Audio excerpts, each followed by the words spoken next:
नमस्कार, astrology pro channel में मैं दीपक लोहनी आपका हार्दिक स्वागत करता हूं। ग्रह का पद प्राप्त करने वाला बुध एक सौम्य और शुभ ग्रह है जो अन्य सभी ग्रहों में एक छोटे ग्रह के साथ साथ सूर्य के सबसे निकट होता है। बुध ग्रह को जातक की बुद्धि, नाते रिश्तों में हमारी बहन, शरीर की त्वचा, वाणी, लोगों के संपर्क करने में हमारी योग्यता अर्थात संवाद शैली, तार्किक क्षमता, यात्रा, लेखन, गणित और ज्योतिष आदि का कारक ग्रह माना जाता है। अब यही बुध अपना स्थान परिवर्तन करते हुए 1 अप्रैल 2021 को सुबह 12:52 पर गुरुवार के दिन अपने मित्र ग्रह शनि की कुंभ राशि से निकलकर देवगुरु बृहस्पति के आधिपत्य वाली जल तत्व राशि मीन राशि में प्रवेश करने जा रहे हैं। यह राशि बुध देव की नीच राशि है और काल पुरुष की कुंडली में मीन राशि द्वादश अर्थात व्यय भाव की राशि मानी जाती है। इस गोचर के दौरान बुध इसी अवस्था में 15 दिनों तक रहेंगे और फिर उसके बाद 16 अप्रैल को रात में 9:05 पर अपना गोचर करते हुए मीन राशि से निकलकर मेष राशि में प्रवेश करेंगे। ऐसे में बुध का यह मीन राशि में गोचर कई मायनों में महत्वपूर्ण रहने वाला है। तो आज इस वीडियो में यह जानते हैं बुध के इस राशि परिवर्तन से हमारे 12 राशियों में क्या क्या प्रभाव पड़ेंगे। उससे पहले जो दर्शक चैनल पर नए हैं, चैनल को लाइक कीजिए, शेयर कीजिए, सब्सक्राइब कीजिए और बेल आइकन जरूर दबाइए जिससे आगे आने वाली वीडियो का नोटिफिकेशन आपको प्राप्त हो। तो चलिए शुरुआत करते हैं मेष राशि से। मेष राशि के जातकों के लिए बुध तीसरे और छठे भाव के स्वामी होते हैं। इस गोचर काल के दौरान बुध आपकी राशि से द्वादश भाव में गोचर करेंगे। 12वां भाव यानी हानि का कहा जाता है। ऐसे में बुध का आपके 12वें भाव में गोचर की वजह से कार्य क्षेत्र में आपको थोड़े प्रतिकूल फलों की प्राप्ति होगी। हालांकि बुध आपके तीसरे और छठे भाव के स्वामी होकर आपके विकास और उन्नति को नियंत्रित करते हैं। ऐसे में उनका यह गोचर आपकी राशि में नीच अवस्था में होना आपकी उन्नति में कुछ बाधा उत्पन्न कर सकता है। नौकरी पेशा जातकों को भी अपने सहकर्मियों और अपने अधीन कार्य कर रहे लोगों के द्वारा दी गई हर जानकारी को दोबारा जानने की आवश्यकता होगी, चाहे वह जानकारी आपको किसी मेल या दस्तावेज के जरिए ही दी गई हो, क्योंकि इस दौरान कोई बड़ी गलतफहमी उत्पन्न होने की संभावना सबसे अधिक है। इसके अलावा इस दौरान में आपको बेकार और फिजूल की बातों से अपने आप को दूर रखने की आवश्यकता होगी। स्वास्थ्य की दृष्टि से सेहत पर उचित ध्यान देने की आवश्यकता पड़ेगी। हालांकि पारिवारिक जीवन के लिए यह समय उत्तम रहेगा।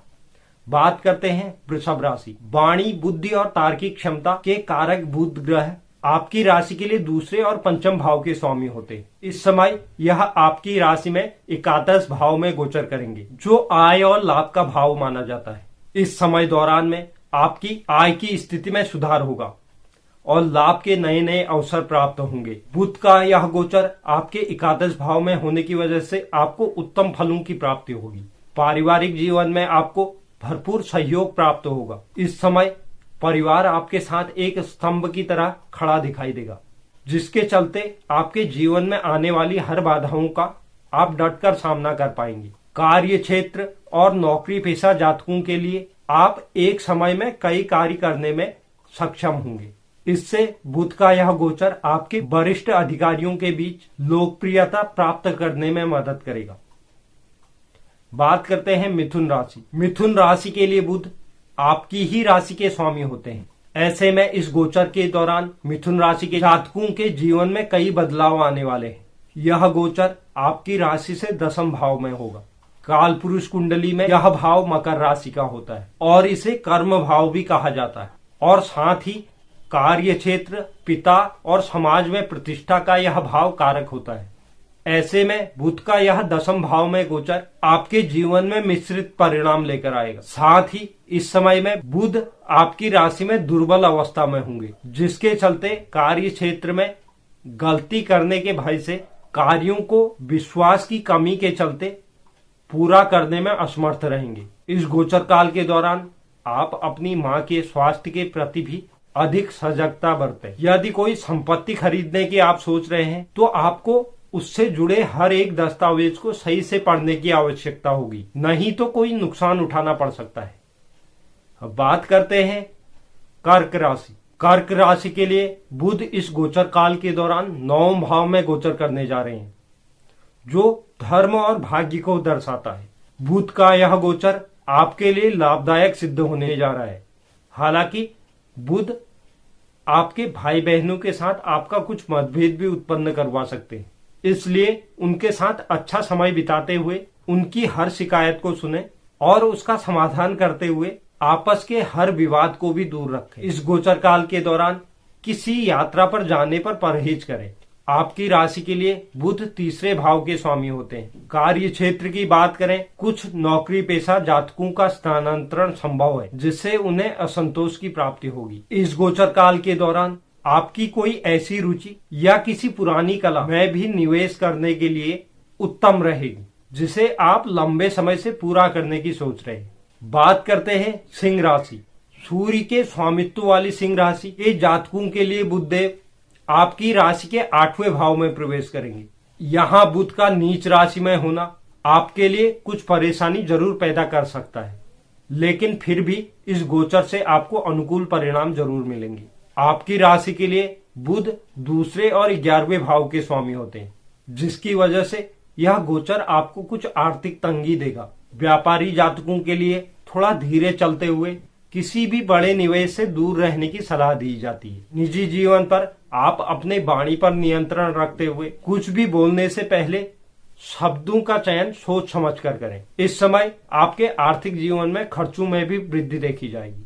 बात करते हैं कन्या राशि। आपकी राशि के स्वामी बुध आपके 7वें भाव में गोचर करने जा रहे हैं, जो वैवाहिक जीवन, जीवन साथी और साझेदारी का भाव होता है। इसके साथ ही बुध आपके 10वें भाव के भी स्वामी होते हैं, इसलिए बुध का यह गोचर आपके लिए बहुत ज्यादा प्रभावशाली होगा। इस गोचर के प्रभाव से आपको अपने कार्य क्षेत्र में उत्तम फलों की प्राप्ति होगी। व्यापारी जातकों के लिए इस गोचर के दौरान बढ़ चढ़कर अधिक सक्रियता के साथ हर कार्य में हिस्सा लेते दिखाई देंगे। हालांकि उन लोगों के लिए यह समय थोड़ा अच्छा नहीं रहने वाला है जो अपने मुख्य व्यवसाय से अलग पार्ट टाइम व्यवसाय शुरू करना चाहते हैं। उन्हें अभी थोड़ा इंतजार करने की आवश्यकता है। प्रेम संबंधों की बात करें तो यह समय सामान्य से कुछ बेहतर रहेगा। कुल मिलाकर बुध का यह गोचर आपकी प्रतिष्ठा में वृद्धि लेकर आएगा, परंतु इसके लिए आपको शुरुआत से ही सतर्क रहने की सलाह दी जाती है। बात करते हैं तुला राशि। बुध का यह गोचर आपकी राशि से 6ठे भाव में होगा। इस भाव में बुध का यह गोचर आपके लिए ज्यादा अनुकूल नहीं रहेगा, क्योंकि यह आपकी कुंडली के 9वें और 12वें भाव के स्वामी होते हैं। इसके साथ ही राशि के भाग्य स्थान के स्वामी का 6ठे भाव में जाना उनकी पीड़ित अवस्था को दर्शाता है। ऐसे में कार्य क्षेत्र में सफलता पाने के लिए इस गोचर काल के दौरान आपको अधिक प्रयास और मेहनत करनी पड़ेगी। इस गोचर काल के दौरान आपको वाद विवाद, तर्क और मतभेदों से भी दूर रहने की आवश्यकता है। हालांकि यह समय आपके पिता को अपने कार्य क्षेत्र करियर में अच्छी प्रगति और समृद्धि देने में मदद करेगा। बात करते हैं वृश्चिक राशि। वृश्चिक राशि के जातकों को इस दौरान किसी भी प्रकार की सट्टे या गैरकानूनी गतिविधियों से बचकर रहने की आवश्यकता है, क्योंकि इस समय बुधदेव अपना गोचर करते हुए आपके 5वें भाव में प्रवेश करेंगे, जहां वह अपनी नीच राशि में स्थित होंगे। ऐसे में इस समय शेयर बाजार, व्यापार आदि से जुड़े जातकों के लिए यह समय प्रतिकूल रहेगा। हालांकि आपकी राशि के लिए बुध 8वें और 11वें भाव के स्वामी होते हैं, इसलिए इस परिणाम स्वरूप उच्च शिक्षा का अध्ययन करने वाले छात्र, खास तौर पर वो छात्र जो पीएचडी और अन्य शोध कार्य से जुड़े हैं, उनके लिए यह समय बहुत उत्तम रहेगा। व्यापारी जातकों के लिए यह समय लाभ और मुनाफा लेकर आएगा, जिससे आपकी आर्थिक स्थिति मजबूत होगी। बात करते हैं धनु राशि। धनु राशि के जातकों के लिए बुध का यह गोचर 4थे भाव में होगा। इस भाव को सुख भाव भी कहा जाता है। आपके लिए बुध 7वें और 10वें भाव के स्वामी होते हैं और इस गोचर काल में वह 4थे भाव में बैठकर अपनी सप्तम दृष्टि से अपने ही भाव को देखेंगे, 10वें भाव को। इस गोचर के प्रभाव से आपके साथी के जीवन में सफलता मिलने की संभावना बढ़ जाती है। हालांकि बुध आपके सप्तम भाव के स्वामी भी होंगे और इस समय वह पीड़ित अवस्था में होंगे। इसके परिणाम स्वरूप आपको अपने जीवन साथी या प्रेमी के साथ छोटी छोटी बातों को लेकर विवाद हो सकता है। बात करते हैं मकर राशि। आपके लिए बुध का यह गोचर काफी महत्वपूर्ण होगा, क्योंकि आपकी कुंडली में बुध छठे स्थान और नौवें स्थान के स्वामी होते हैं। अब अपने गोचर काल में वो आपके तीसरे भाव में विराजमान होंगे, जिससे आपको अपने वाणी के प्रति सावधानी बरतने की आवश्यकता होगी। ऐसे में कार्य क्षेत्र में कुछ भी बोलने से पहले अपने शब्दों का चयन सोच समझ कर करें। इसके साथ ही आपके लिए छोटी दूरी की यात्रा लंबी दूरी की यात्रा से ज्यादा फलदायी सिद्ध होगी। छोटी दूरी की यात्रा में आपको मुनाफा और सफलता मिलने की संभावना है। कुंडली के तीसरे भाव का संबंध संचार माध्यमों और इंटरनेट से भी होता है। ऐसे में आपको इंटरनेट पर कुछ भी पोस्ट या लिखने से पहले सतर्क रहने की आवश्यकता है, अन्यथा आपको इसके गंभीर परिणाम भी भुगतने पड़ सकते हैं। कार्य क्षेत्र में आपके अधीन कार्य कर रहे कर्मियों से आपको भरपूर सहयोग मिलेगा। साथ ही उनका साथ आपको कार्यस्थल पर उत्पादकता और अपने कार्य क्षमता को बढ़ाने में भी मदद करेगा।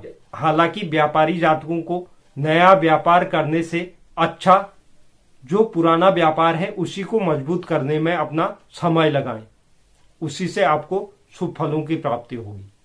बात करते हैं कुंभ राशि। कुंभ राशि के लिए दूसरे भाव में बुध का गोचर होने जा रहा है। बुध आपके लिए पंचम और अष्टम भाव के स्वामी होते हैं। अब अपने इस गोचर के प्रभाव से बुध आपको मिश्रित परिणाम देंगे। काल पुरुष की कुंडली के अनुसार दूसरा भाव घर, परिवार, भाषण और धन को दर्शाता है। ऐसे में इस गोचर के दौरान आपको इससे जुड़े कुछ शुभ अवसर प्राप्त होंगे। इस समय में आप धन संचय करने में भी सफल रहेंगे। वो जातक जो कला, गायक आदि क्षेत्रों से जुड़े हैं, उन व्यक्तियों को भी इस दौरान लाभ की प्राप्ति होगी, क्योंकि इस समय वह अपना बेहतर प्रदर्शन देते हुए अपने जीवन में अच्छी मान्यता और प्रशंसा प्राप्त कर सकेंगे। बात करते हैं मीन राशि। बुध का यह गोचर आपकी ही राशि में होने जा रहा है, इसलिए मीन राशि के जातकों के लिए बुध प्रथम भाव में गोचर करेंगे और इसे तनु भाव भी कहा जाता है। यहाँ पर बुध दिग्बलीय अवस्था में होंगे, जो किसी भी ग्रह के लिए बहुत मजबूत अवस्था होती है। आपके लिए बुध चौथे और सातवें भाव के स्वामी होते हैं और इस गोचर के परिणाम स्वरूप कार्य क्षेत्र में आपको खुद को व्यक्त करने के लिए यह समय बहुत शुभ रहने वाला है। हालांकि बुध का प्रथम भाव में उपस्थित होना आपको हर कार्य में सर्वश्रेष्ठ, पराक्रमी और पूर्णतावादी बनाएगा। अगर व्यापारी जातकों की बात करें, यह गोचर काल की अवधि उनके लिए बहुत शुभ समय लेकर आएगी। पारिवारिक जीवन की बात करें तो यह समय मीन राशि के जातकों के घर, परिवार में किसी मंगल या शुभ कार्य के आयोजन होने के योग बनेंगे, जिससे घर में मेहमानों का आवागमन होगा। तो यह थे 12 राशियों के बुध के गोचर के परिणाम। उम्मीद करता हूं कि आपको पसंद आया होगा। जो दर्शक चैनल पर नए हैं, चैनल को लाइक कीजिए, शेयर कीजिए, सब्सक्राइब कीजिए और बेल आइकन जरूर दबाइए, जिससे आगे आने वाली वीडियो का नोटिफिकेशन आपको प्राप्त हो। और कमेंट बॉक्स में आप जरूर लिखें आपको वीडियो कैसा लगा। धन्यवाद।